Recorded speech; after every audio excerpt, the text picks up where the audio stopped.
Good morning, good afternoon, good evening. Depends where you dey watch me from. My topic of today, I see the same, almost the same topic wey I still do 3 days ago concerning our mothers. Make we dey look over our children well. But before I start my topic, I want to use the opportunity to tell my fans out there, the one wey never subscribe to my YouTube channel, please go there and subscribe. Press the notification bell so that anytime I upload any new video, it will get to you immediately. So that you'll be the first person to be alert, say, Mama don't put another Ubonge video. As you do so, God will bless you. Okay. Imagine the video where I do about 3 days ago concerning our mothers. Let's watch over our children. Immediately I post that video that day, people start, one person send me video concerning waiting a child of not even up to 8 to 10 years they do. Short, I was so disappointed. Short, I fed up. I don't know what I will do again. I cry and I remember they cry. Because why? All of us get children. I don't want to make another person pikin spoil. Techless or say my own, and you go come spoil. That make I feel bad when I watch that video that very day. I beg our mothers, I beg. Make we see the use style, they check our children whenever they take carry food for hand. Not be say we all go there directly, take the food for their hand with style. We can still check wetin the children they do. Some people go say that children, they don't mean anything. Some people say that children, it not mean, not lie. These children of nowadays, our parents, most parents raise children from one room for Africa, 2 bedroom. They raise children from there then, but they are not corrupt. They're not spoiled the way the children of nowadays they spoil. Because this phone they give them, they are entitled to watch different stupid things. So now our own power now, or our own we'll take our own time to see the use small to they interfere with style for what whenever they hold their phone. We joke, we always use style, look what they see they look. Imagine children of nowadays, they will get PIN code for their phone. They will lock phone. Children will get PIN code. You will be mama will get PIN code. Pikin will get PIN code for phone. What they come make pikin will get PIN code for phone? Some parents don't even know the pin of the children. Waiting.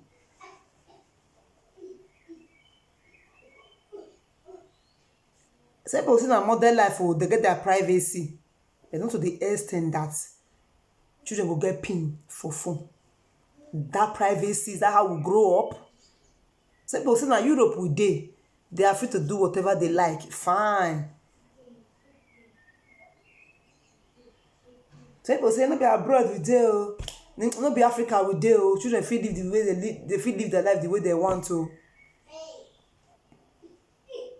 And please, mothers, I beg mothers, because I don't know what you come make some women no even get time to the extent that video where people share that where they share for WhatsApp. Somebody say that to me. I wonder why. How come when the people they do that video when mama or papa dey, where 2 of them dey before people can do that video? Because that video, and one of the it not be like the pikin room, for example, for my opinion, the way I tell look either one a bedroom or one for the parlor where mama did that time. Okay, fine, make mama go work. Let me assume, or mama go say, let me assume it like that. Because that video when me see that day, tears come out from my. I not even watch and finish. I not even watch that video finish. A lot of mother beg me that they say, Mama, I beg this video where you fed that video where you do that day. I beg you still do them again. So make mothers listen well, make mother put ear down well, put eye down well. Because me I not see the video before. Now when me don't send the video, now when me don't, when me make my video, let me come see the video. That person come send that to me. Say because it's almost the same thing to wait this video. That make her send that for me.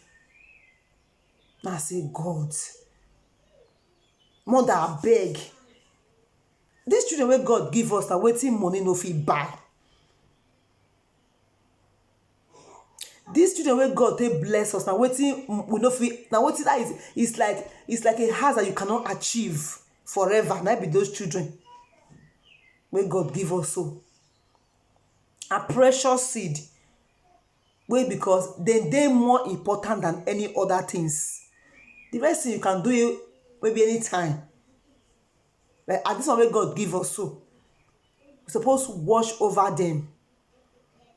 So women you like to the tafia o, you no get work wey they do from day morning till night o. You just to the talk wetin eye no see than to watch over children.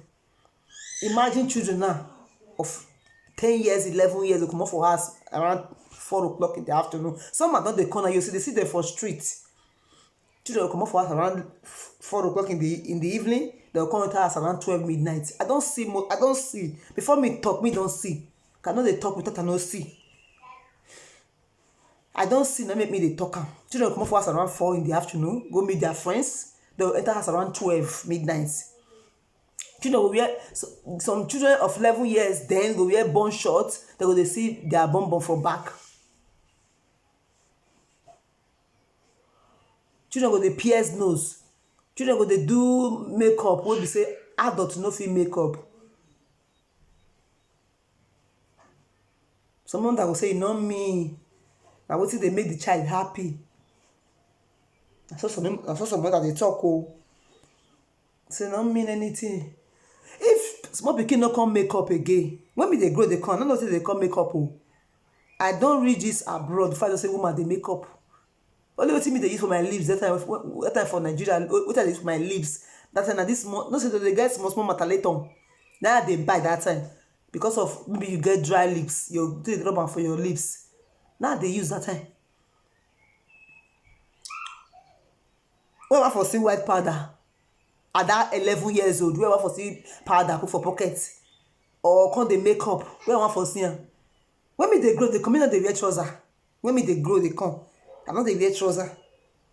Not that I cannot buy the trouser or I cannot afford it. They no fit buy it for me. But when they carry me go market then to tell me what I want buy, now skirt they buy.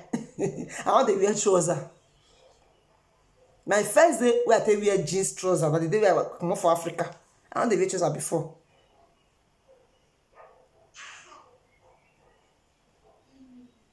To the extent that when we go supermarket, when we go store, go buy clothes for our children, will they find bonbon short we won't buy for children? What will they send them? What will they teach them?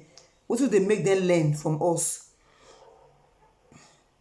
And please, mother, some mothers yours day, not be everything they do for a pikin day. I don't say you both the kids for where they are pikin day. I also people they do many things for what they're picking do, but we be Africans. We not fit train our children the way we train their children. We not fit train our children the way they train their children. So we may do so many things in front of children these days. No more privacy.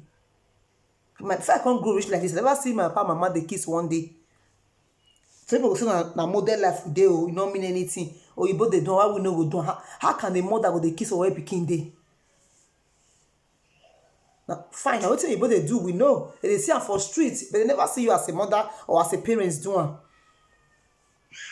Some men will they drink for where their children day, and some men will they smoke for where their children day. Is it a good thing? No, it's not a good thing. Just don't they drink. Maybe Christmas, Easter, New Year, if you take one bottle, it's even okay that way. That child will know that maybe now because of the celebration, now he make the do.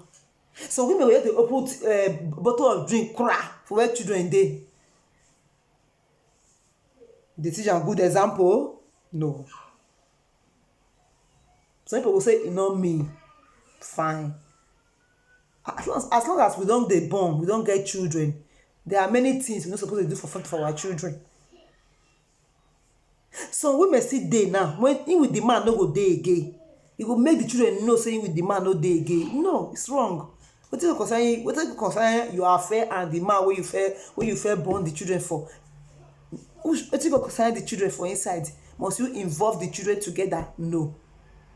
Must you let the children to know that na two no dey again? No. E get some things wey you go dey do on your own. You go dey do am hide because of those children wey you born. When they don become adults, you fit tell them or show them, tell them your mind. Not be say at 3 years old, man and woman no go dey, pikin go dey 3 years old, and carry that man enter house and go dey kiss am front of that pikin. Na say na modern life dey know me. Era ya warrior ne. You move on your life. Fine, I'm gonna move on your life you well, but at least respect. Now we need respect. Now we need. And not everything that we do in front of our children. Not be everything we do for in front of our children. Not everything. When the children go school, you are free to do whatever you like. But when you come back, when the children dey house, at least let that respect dey there. Imagine some women.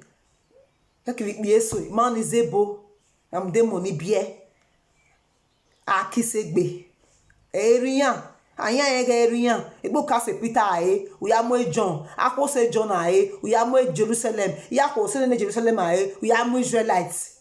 Sire mono akisi. U akiso biya. Ne eriyan. Money hey. They are looking. They are watching you. Which is something because they lay for ground for them.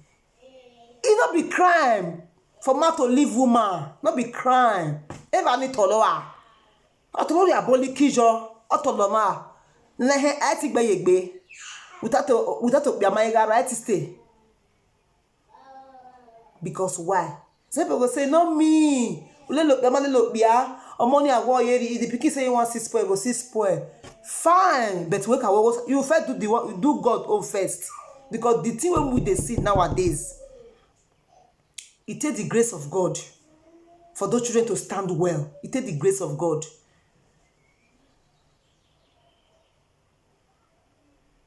Some people say, they see small, they never know what they happen.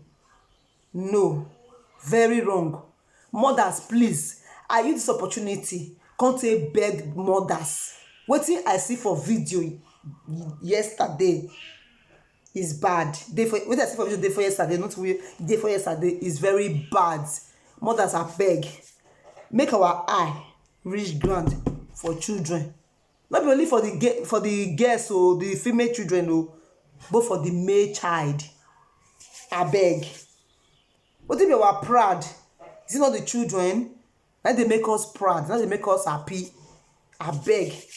Make we get time to take care of our children in a godly way.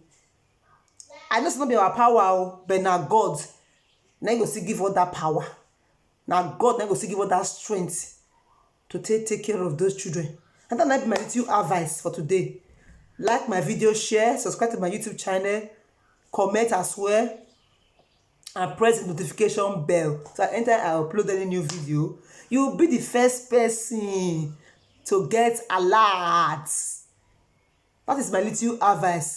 I did not come here to wrong people. I did not come here to get people angry. I only come here to say my little opinion and the little things I know. So take care of children. It's my little advice for today. Don't be offended. I love you guys. I love you with the love of God. Bye. See you in the next video. Cheers.